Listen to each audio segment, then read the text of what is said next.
Hi guys, George Palaio. I want to do a series on values and principles. This has truly helped our company. A few years ago, we went to Jekyll Island, which is a small island off the coast of Georgia, and we created our values and principles for our company. Now, we had done this throughout the years through different workshops, and we had done a code of honor, and we've done values and principles. This was a 3-day summit where all the top leaders in the company got together, and we came up with 13 I's. These are I statements.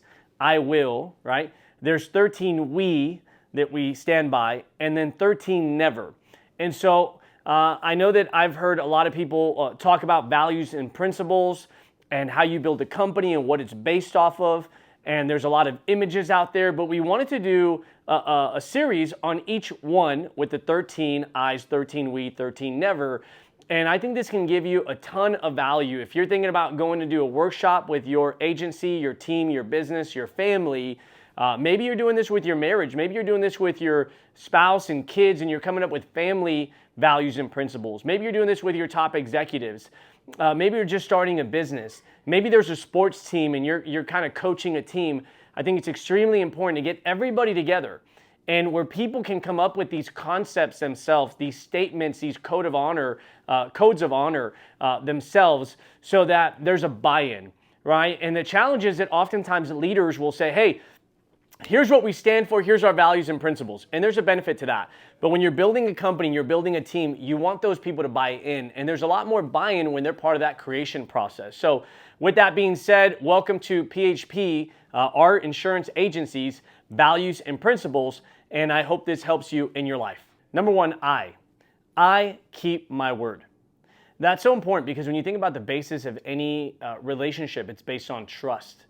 When somebody trusts you, when somebody knows who you are, when somebody believes you, when somebody knows what they're going to get from you, when somebody knows that if you say something, you're going to deliver on that promise or that commitment, when somebody knows that, when they know you keep your word, when they know that they're safe, right? That's so powerful because there are so many people that say they're going to do things and don't.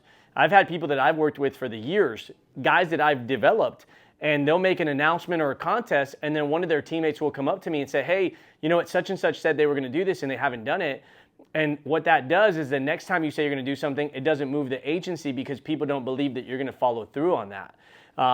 Also on, standards where you say, hey, if this is what we stand for, that you really stand for that. And if somebody goes outside of the standard, that you follow through on what the proper step is for stepping out of line in a respectful, safe way for everybody. But you have to hold a standard, meaning that they know that when you say something, it's not just promises, it's also implementing the standards that you've come up with, implementing the code of honor that you've come up with. That's part of keeping your word. I want the reputation that if I say I'm going to do something, that I do it and that people trust me.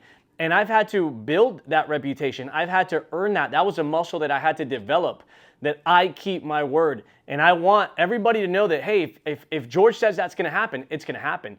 If you want that same reputation, then it starts with you keeping your word. Number two, I lead by example. People want to follow somebody that's a do-it-first leader, where you set the tone. If you tell people, hey, you got to be here early, stay late, that you're here early, that you stay late. Hey, this is how we do things. Right? So you do those things. Hey, you can't miss a meeting, so you don't miss a meeting. Hey, you'll always improve. You're personally improving. Hey guys, here's the standard of performance. You should be doing X per month. Well, that you do X per month. Or hey guys, we're going to have this contest. This is what you need to do. You're the first person to do it. Hey guys, you know what? You need to be a good example in your marriage, that you're a good example in your marriage. Hey guys, you got to be a healthy person. You got to work out. You got to be healthy. You got to take care of your health, that you take care of your health. Meaning that anything that comes out of your mouth that you're telling somebody else to do, you personally live by that standard yourself. Number three, I'm reliable, grateful, and maintain a positive attitude at all times. That is so important. I remember years ago, I'd be frustrated sometimes. And when I got frustrated, I'd kind of check out a little bit and I wouldn't really give my best. And I realized that I was hurting myself, I was hurting my family, I was hurting the company, I was hurting my team. When a leader is not 100% in the game and they think that, well, it's only affecting me, I'm just kind of going through my process. You got to understand that when you're in leadership, anytime you're not 100%, you're going to affect the people that you're leading because you're not bringing your very best to them. and they need to win for their family, for their kids, for their parents, for their future, their destiny. And so you don't have that luxury to be on and off. And you don't have the luxury to be confused. You don't have the luxury to be in and out. If you're in, be in. If you're out, make sure you're out. Meaning that when you're in the game and you're building something, people need to know that you're in the game and you're giving your very best. And that attitude of commitment, that's an attitude, right? A committed attitude, a positive attitude, a reliable person that I remember my mentor said, hey, you should seek therapy. And I'm like, what are you talking about? I should seek therapy. Who says that to another human being? And at the time, I think I'm making around $500,000 a year. And he says, I don't know which version of you I'm going to get some days. Am I getting the committed all in? Am I getting the, hey, you know what? I'm going to do my own thing, right? And there are standards to performance. So maybe compared to somebody that's just coming up, I'm doing a lot better. But compared at that time to somebody that's making $2, $3, $4, $5 million a year, maybe I wasn't consistent enough in my attitude, my mindset, my commitment. And I'm so grateful for that feedback because I went and did that. And I realized that there were things that I need to deal with and mature and process in my feelings, my thoughts, my way of making decisions. That led to a more consistent attitude, a more mature person, a more committed individual. So you got to be reliable. You got to have a positive attitude. You got to be a committed person. People need to know that in the good and in the bad, they're going to get the very best version of you regardless of what's going on. Point number 4, I keep myself mentally alert, physically strong, and morally sound. When you think about mentally alert, it means that you're constantly aware of what's happening, what's going on, how is everybody doing, what does everybody need, that you're thinking about what you need, what other people need, what your staff needs, what your agents need, what your partners need, your providers, what does everybody need, how are you competent, are you communicating effectively, is everything compliant, you're aware of what's going on legally, you're aware of what's going on financially, you're aware of what's going on energy-wise in your organization. Are we growing? Are we stagnant? Are we declining? Why is that happening? What's going on with that leader? You're alert. You're mentally alert. You're touching base with people to find out where they are. You're analyzing the numbers. You're looking at the data. You're looking for areas to improve. And you understand that there are different phases of people's lives as well. So what phase is that person in? They need encouragement. What phase is that person in? They need challenge. What phase is that person in? They need to be left alone, right? They just don't want to hear it right now. What phase is that person in? Man, they want to kill it. They want to get to the next level. So you need to be mentally alert of where everybody's at. Where's the economy? What's going on? And so that's super important. When you think about physically strong, having a 15-month-old, 16-month-old, and then from now, in the next few weeks, we're going to have a baby boy, our second boy, and then running a business and being married and having a personal life and having a family and then just my own health. It's so important for me to work out. It's so important for me to make sure I have the right supplements, the right nutrients in my body because I'm going nonstop. We'll have some 16, 18, 20-hour days sometimes. And so you really got to take care of your health. If you're going to have the energy, the stamina, the emotional ability to deal with those things, you're going to have to dispel stress and get rid of that. And working out is so important. You're going to have a great intimacy with your spouse and that personal relationship being good. And health is such a big part of that. You're going to need energy for your kids. You're going to need energy for the meetings. You're going to need energy for the conversations, the coaching, the training. You're going to need energy. And so physical fitness is such a big part of that. And then when you think about people that maybe they're really good business people and maybe they're really healthy, but they don't have good morals, you don't respect that person. You know, they say character, you could spend a lifetime building character and then you do one bad thing and you ruin that character, your credibility. And it's so true. And so it's important for you to be morally sound. For me, I'm Christian and I'm reading the Bible and I'm attending church and I listen to worship music and I try to be around other men that value marriage and parent and family and leadership and business. I want to be around other people that are getting it, that have the same values as I do. I don't want to be around, nothing against the single guys. I can hang out with them, but we're not going to be doing single guy stuff, meaning we're not going to go to certain bars. You know, if I'm going to go have a cigar at a lounge, different story, but I'm not going to be doing a nightclub bottle service with my guys. If anything, my wife's going to be there, my family's going to be there, my guys are going to be there, the spouses are going to be there. I want families together. I want couples together. When we travel, my wife always comes with me. If it's a business, I'm around my guys, and there's that safety, by the way, where that trust is so important. If you're going to be going 1,000 miles an hour, that person that you're in a relationship with, they need to trust you. Your team needs to trust you with other people's spouses. Your team needs to trust you with financial decisions on how you manage money, and being transparent and being able to be accountable for those kinds of things. One of the reasons that we have so much trust with our leadership team, trust with the company, trust with our agents, is because we're morally sound. That doesn't mean I'm perfect. That doesn't mean I've never made a mistake. That doesn't mean I haven't sinned. I've made all the mistakes, but I've constantly tried not to repeat a mistake and never hurt other people in the process of that. And so your character, your morals, your values, that's the foundation of your business. And if you want to build a big business or a big life, you're going to need to make sure that your values, your morals are strong as well, and that your character is strong. Point number 5, I lead with integrity, transparency, fairness, and wisdom. Let's talk about integrity. I believe if there's two versions of you, a version of you at work and a version of you at home, or a version of you when you're out with certain people and another version of you when you're with your family or your leaders or your business partners, if there's two different versions of you, I believe that's an integrity issue. I don't want to have to be business George and then family George and then married George and then I want to be one person. I want that integrity with myself. That whole quote where somebody's always watching you and it's two cameras are always on you and they're your eyeballs. I think a big part of winning in life is living a life that you're proud of. And I think people are looking for people today that have integrity because so few people do. We just recently partnered with a company, and our insurance agency was recently acquired, and we partnered with a company called Integrity. And one of the reasons that we partnered with this firm is because of the company's integrity, and that's the company's name. People want to know that you have integrity, that you have fairness, right? That you're fair in terms of how you make decisions. Oftentimes people will come up to me and they'll say, hey, this is what happened and this is what happened. No, but you were this and you were that. And we're dealing with people, and people have, issues at times. And being fair to both parties. I never take sides. I'll always support our guys that are leaders and give them the benefit of the doubt. But I always, if something's wrong, I call it like it is. It's wrong. Hey, you shouldn't have done that. Hey, that person is correct. I don't hide behind titles. I don't do that with our guys. So there's such a level of fairness in the office that people know that, hey, if there's a decision that needs to be made, all parts are going to be weighed, all thoughts are going to be weighed, all situations are going to be weighed, and then from there we're going to make the decision that's best for the collective group. That doesn't mean we're going to be able to please everybody, but we're going to make a decision that was processed. It wasn't a rash decision or an immediate decision.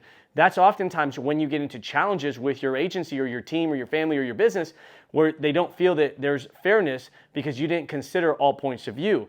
And when you do that, and then you can be transparent, and you can say, hey, you know what, here's why I'm doing this. Hey, here's what we considered in this decision. Hey, here's where we are financially. Hey, here's where the account is. Hey, here's how much we spent on this event. Hey, here's how much we spent on the office. Hey, here's how I make decisions. Hey, here's my system for decisions. Hey, here's how I feel about the situation and why I feel this way about it. And you could be transparent. You could be vulnerable. You could be honest with people. That also builds a lot of trust with people. And then lastly, wisdom. There's this great quote that says, you want to be right or do you want to be wise? And wisdom, I love what this couple said the other day. We were at a conference, and Jackie Elliott, Andy Elliott's wife, said this: in an argument, right, if someone wins, both people lose. Because with a husband and wife, right, you don't want that relationship where, that's right, I told you I was right, you shouldn't. Those statements, by the way, are such ego-driven statements that all they do is break a relationship versus bring it together. Wisdom is knowing how to handle a challenge or make a decision where you're not hurting other people, you're doing what's best, and that requires a lot of real processing. Maybe you need to go ask people for, hey, I'm trying to make a decision here and I want to get your feedback. I want your point of view. I want your perspective. Maybe you're going to ask people that are new, people that have been here for a little bit of time, maybe people that are seasoned. Maybe you're going to ask if it's something in your marriage. You're going to ask people who've been married for a long time. Maybe you're going to ask people that went through a divorce. What happened here? If you're trying to make a decision with kids, you're going to ask people that have kids, that have adult kids, grandkids. You're going to get so much wisdom when you get other people's experiences, other people's lessons. And there's that whole concept that you can go through life and gain the wisdom at the end of your life and gain it and go spend 20, 30, 40, 50 years to figure that part out. Or you can borrow wisdom from somebody that's already done it. Those 4 points will help you tremendously in your organization. Point number 6, I'm responsible for the outcomes of my words and actions. I recognize that I have the power to change. I do not blame the company, my upline, or any external factors for my results. When you think about that, what that's saying is that you take ownership of your situation and you don't blame anybody. That you are fully 100% responsible for the outcome of what you're producing, that you're responsible. You don't blame your team, you don't blame the economy, you don't blame the company, you don't blame your leadership, you don't blame your employees, your agents, you don't blame anybody, that you take full responsibility. When you take full responsibility of a situation like that, you are also in control of your life. When it's somebody else's fault, you're not in control. Somebody else is in control, and I want to be in control of my life, and I want to be able to change my situation, so I'm going to take full control. I remember when I was coming up as an entrepreneur, we wouldn't hit some metrics, and the team wouldn't come through, I wouldn't come through, and I go to my leadership, and I said, hey, my mentor, and I said, hey, you know what, no excuses. And they said, okay, let's get better, boom, boom, boom. Then again, hey, no excuses. And then I said that a third time. Hey, no excuses, it's on me. And he said something to me. He says, no excuses has become your excuse. And I had to sit there for a second and say, what do you mean no excuses is my excuse? That my way of copping out from the failure was by taking ownership of the failure, but still failing. And that's pretty deep when you think about that. And so I had to realize that, hey, no excuse is an excuse. You're right. I have to perform. I have to get it done. We have to hit the number. I got to make sure we accomplish the goal, regardless of the situation, regardless of who doesn't come through. Well, hey, why didn't you have more people? Why didn't you talk to more clients? Why didn't you push harder? Why didn't you prepare more?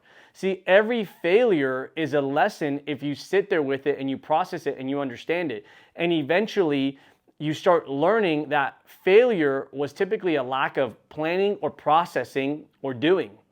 And so when you learn that lesson, you start understanding that there's an expectation for you to perform at a certain standard.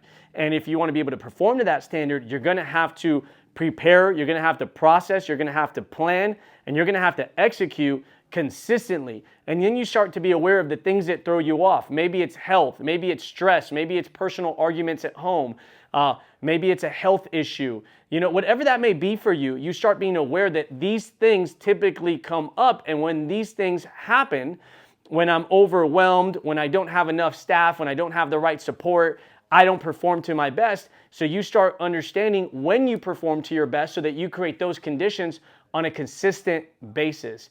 And when you do, regardless of the situation, you're going to deliver, and people are going to learn that about you. Point number 7.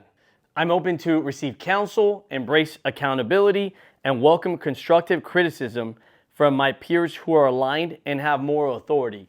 That means that you're open to feedback, that your ego isn't going to get in the way, that you're not going to say, hey, I'm a top performer. Hey, I'm a 7-figure earner. Hey, I'm a, whatever your title is, that you're not going to bring that ego to it, that if that person is a performing partner, a consistent partner, there's real trust, and it's brought to you in a respectful way, that you have the ability to take your ego out of the situation and listen to that feedback. That you also are open to being accountable to partners. Oftentimes, we don't have a problem with accountability when it's up-down relationship to somebody that's above us. We don't have a problem with accountability. But at some form, at some time in the company, you have to be accountable to your partners, okay? These are other peers. And people will say, well, you're not my manager, you're not my leader, you're not this. That shows a lack of maturity, that you don't understand how to be a captain on a team of other captains.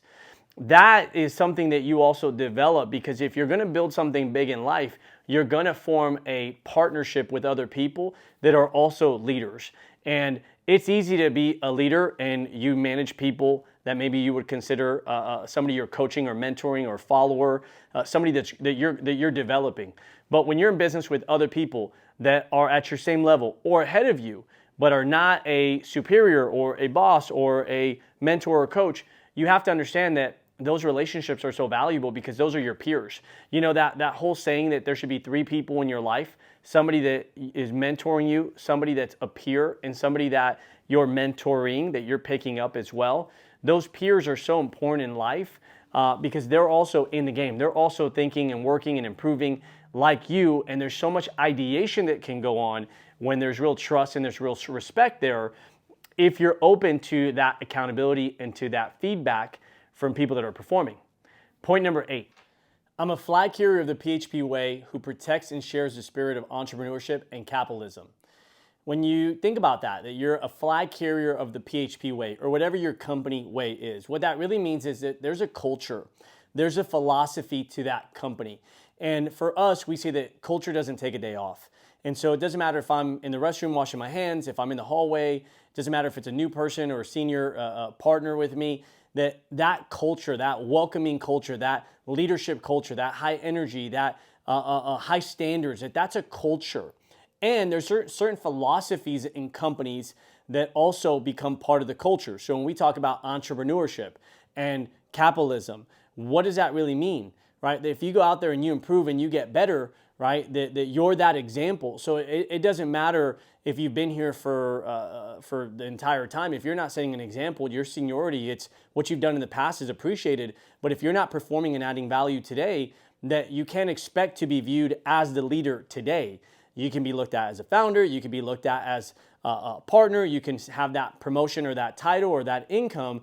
But in terms of a leader, like who's leading today, that's an action. You have to set that example. And so we're big on a system of recognizing current performance today and recognizing that whoever's number one today, maybe you weren't number one, maybe you had a bad quarter, maybe you had a bad year, but if today you're in the game, well then today you have the spotlight, today you have the microphone. And so we recognize current performance at all times, not past performance.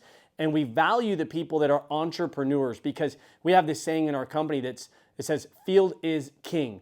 And that's a culture, by the way. That's a PHP way. These are things that are embedded into the company where the guys that are in the field going out there, we do insurance and investments, helping people, sitting with families, working early mornings, late nights, weekends, a holiday, like the stuff that we do to keep the company moving forward, that our home office values that. And we also value home office. There's a level of gratitude there. It's not a culture of, hey, you're an employee, you have to do this. It's thank you, right? Hey, can you please, excuse me, that there's that respect, that there's mutual respect, there's mutual partnership.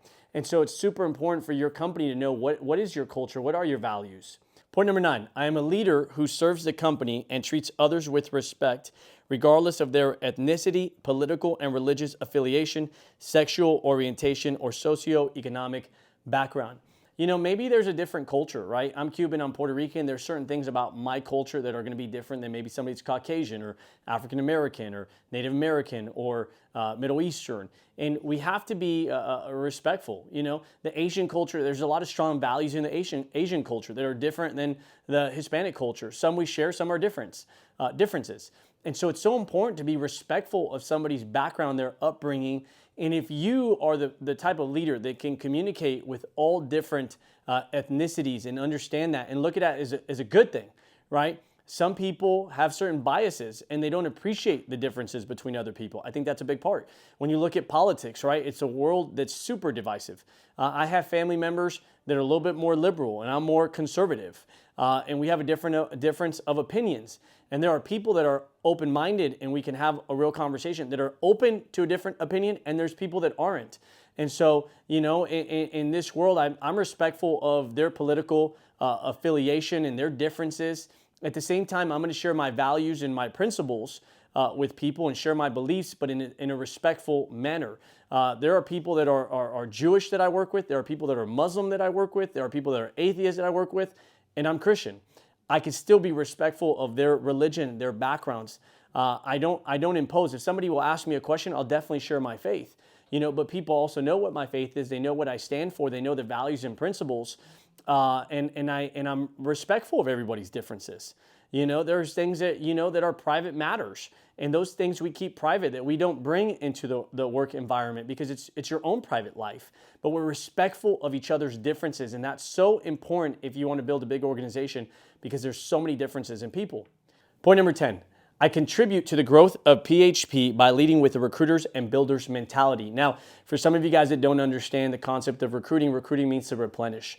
You look at the military, they recruit. You look at churches, they recruit. You look at sports teams, they recruit. Colleges recruit. NFL recruits. MLB, NBA, everybody recruits. What? They're looking for the next talent. Employers hire people, okay? That's a different form of it.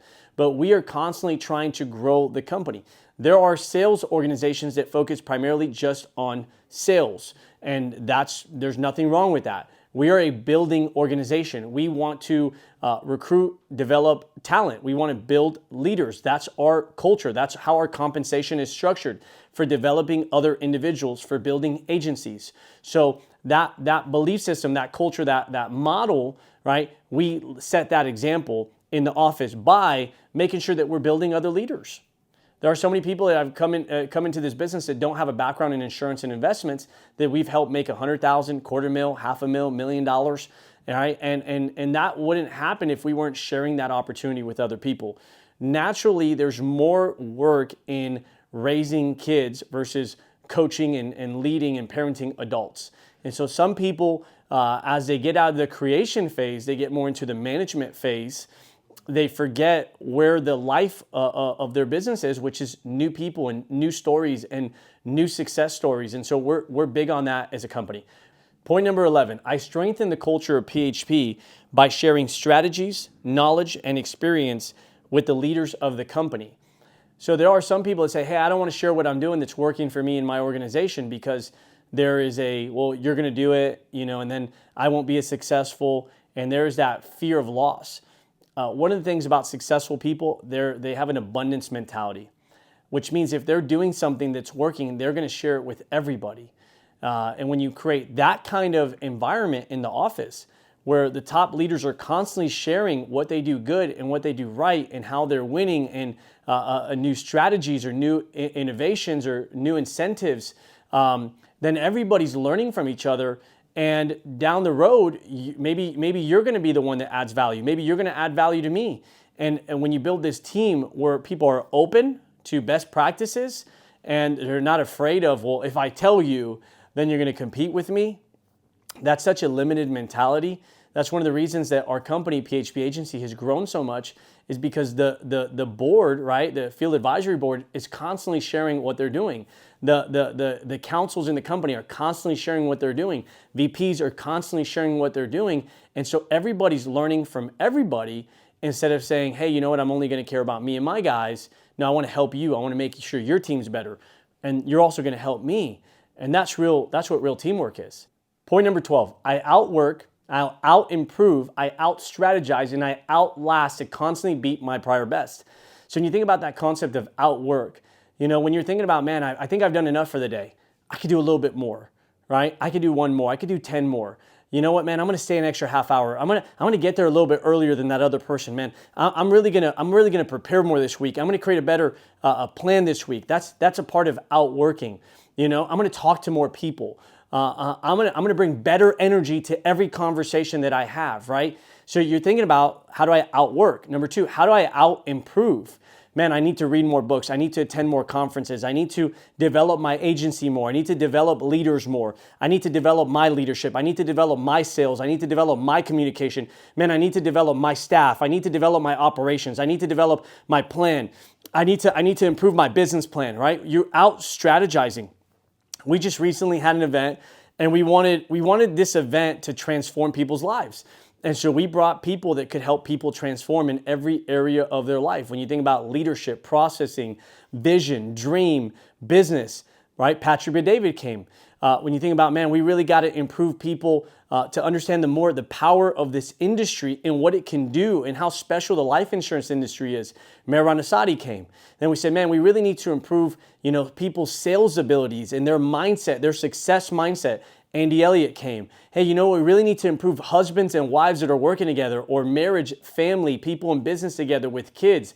Jacqueline Elliott came. Hey, we really need to improve people's health and really get them to the next level. Aaron Williamson came. Man, you know what? We need to improve people in their faith and their marriage and their family life. And Bill and Beth Vogel came. Man, we really want to teach people what's going on in America today and why is America the greatest country in the world. And Vivek Ramaswamy came and delivered an amazing message and answered questions to the whole audience.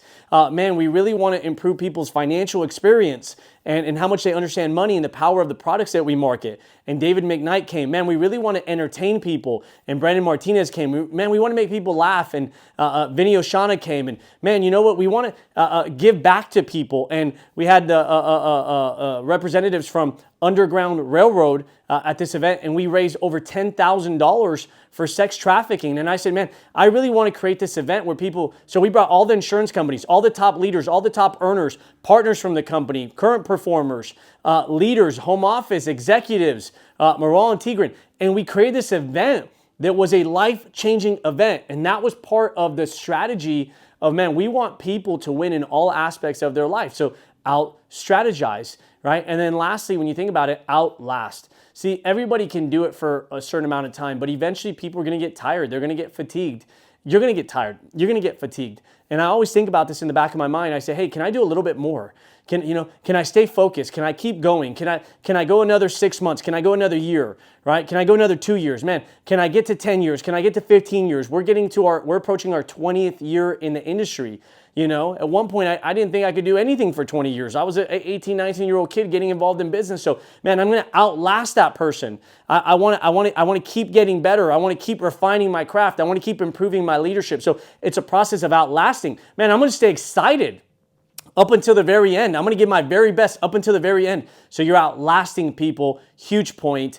If you take those 4 things and you apply them, your life's going to change. And point number 13, I protect the PHP Declaration of Values and Principles.